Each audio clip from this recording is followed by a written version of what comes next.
This is Peggy Benton. She is a volunteer driver with us for 23 years. She's just been around Santa Clara Valley picking up milk from many of our donors in the area. She brings the milk in frozen and tells us whose milk is whose. They're loading it up on red trays, which will be labeled that this is raw frozen milk.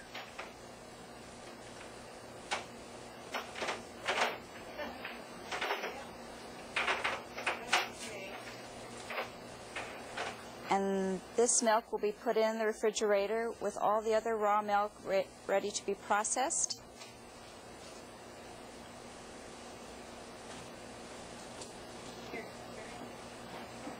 Thank you. Does anybody stick already? No. No. So it's all clear. Not this time. Thank you. Peggy is now logging in the donors that she visited and the date.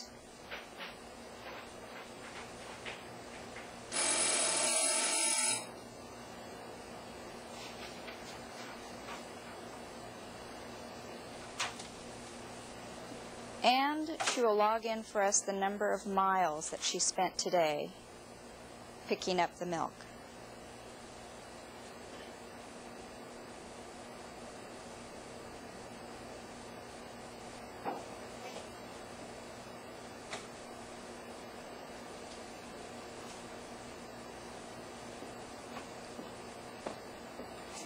Peggy also delivers sterile bottles to the donors in which she travels to their homes.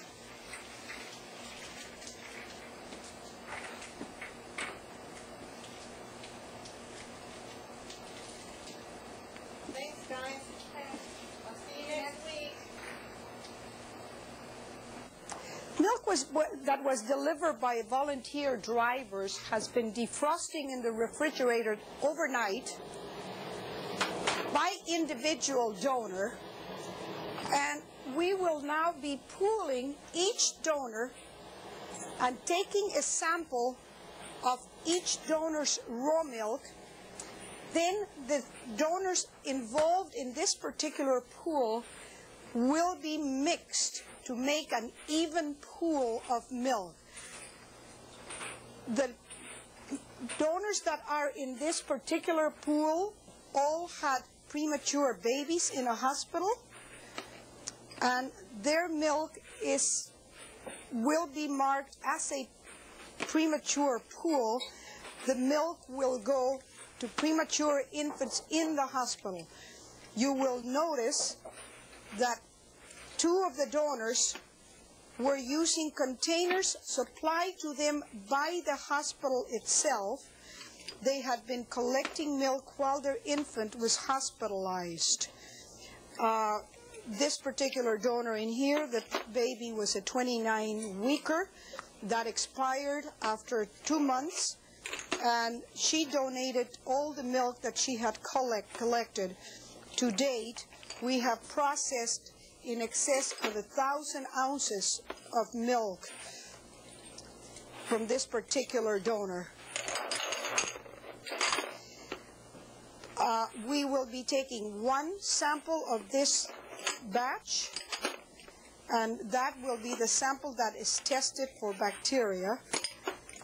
And when the milk of the 3 donors involved in this pool is put together, we also will take 1 sample of the pool itself.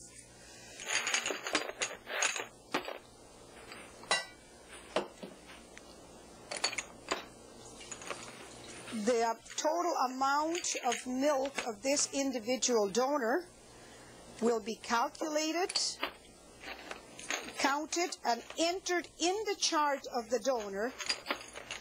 At the end of donation, all donors receive a letter indicating how much milk they donated.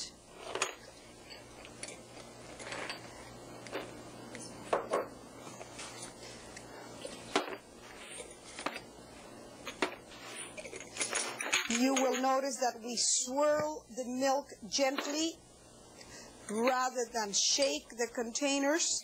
That prevents less damage to that does less damage to the milk.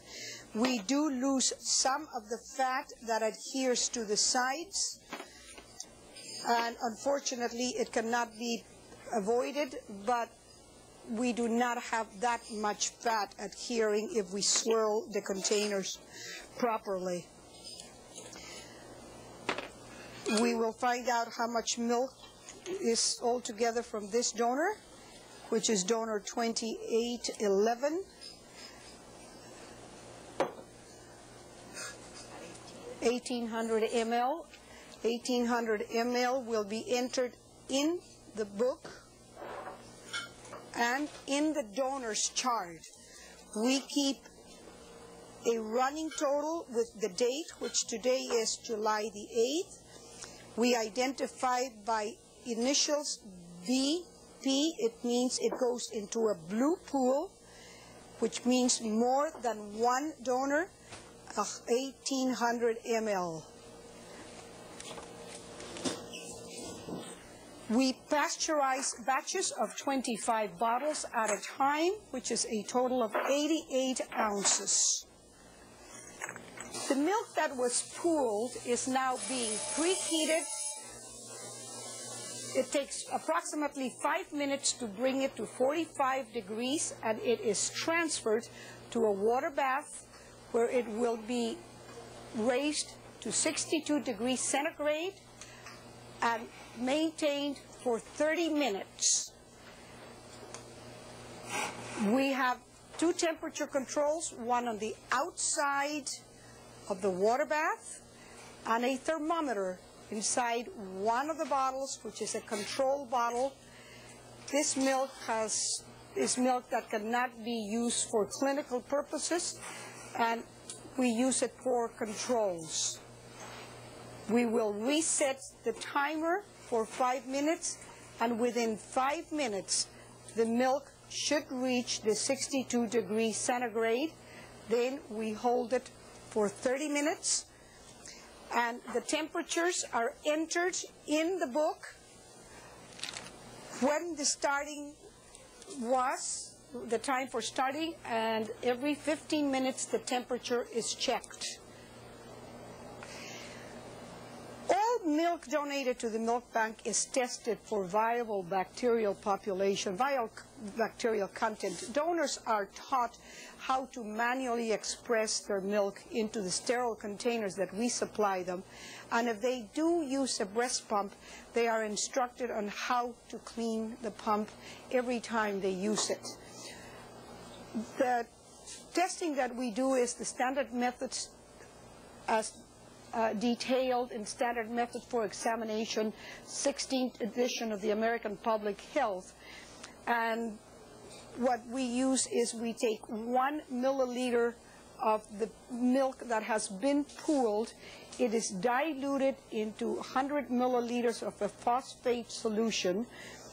The bottles are swirled, and then we take 1 ml of that solution into a Petri dish, and to that Petri dish we will add agar, swirl it, incubate it for 32 degrees for 48 hours, and after 48 hours the plates are checked for any bacteria that might be present in the milk.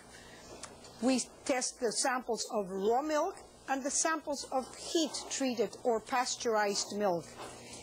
If there is any bacteria in the milk, the donor is contacted, and the expressing technique is again reviewed. Should we have any growth in the pasteurized milk, the milk, if it is more than 5 colonies, the milk is disposed of. It is under 5 colonies. We again retest 3 random samples of the pool of milk. The protocol for bacterial content in milk requires that all pasteurized milk be free of any growth. Once the milk has been tested, then it is moved from the holding freezer to the freezer with milk that is available for distribution. All milk is marked by batch number, and that milk, when it is delivered to a recipient, that batch number is entered in the specific chart of the baby and in the results of bacterial testing.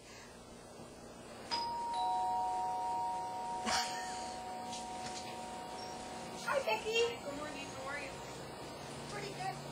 How's the baby? Good. This is Becky, a grandmother of one of our recipients, Michael, who is 6 months old. Michael has been diagnosed with a case of malabsorption. He has been on milk for 2 months.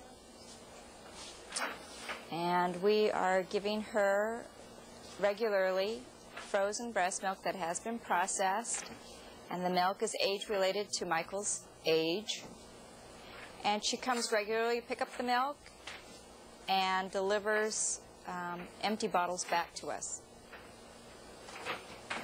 This is what you need for the week, Becky. So, if there is any questions, Mama, give us a call, and we'll see you next week. Okay, Thank you.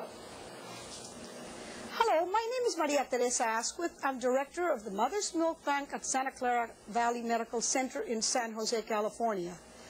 The milk bank was established in 1974 because of the needs of an infant with intractable diarrhea. In the last 23 years, we have seen tremendous changes, not only in the patients that receive milk, but in the methods of processing, procuring, and distributing human milk.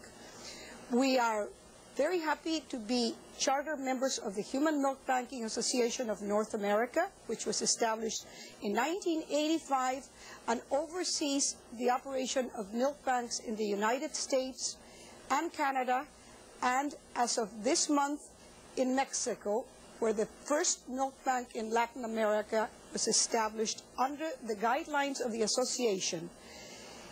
The recipients of milk range from the severely premature infant to adults with intractable diarrheas or gastrointestinal problems. We are also honored to be the first milk bank in the United States licensed as a laboratory by the Department of Health Services of the state of California. The changes that we have seen have been made with the help of the Centers for Disease Control, the Food and Drug Administration, and the American Academy of Pediatrics. We know now that the processing of milk destroys less of the nutritional value, and the final product that is delivered to the infant or to the patient that must receive the milk is nutritionally complete and available for their needs. The milk that is available at the milk bank has been processed through various methods and is maintained at -20 degrees centigrade until it is ready for distribution.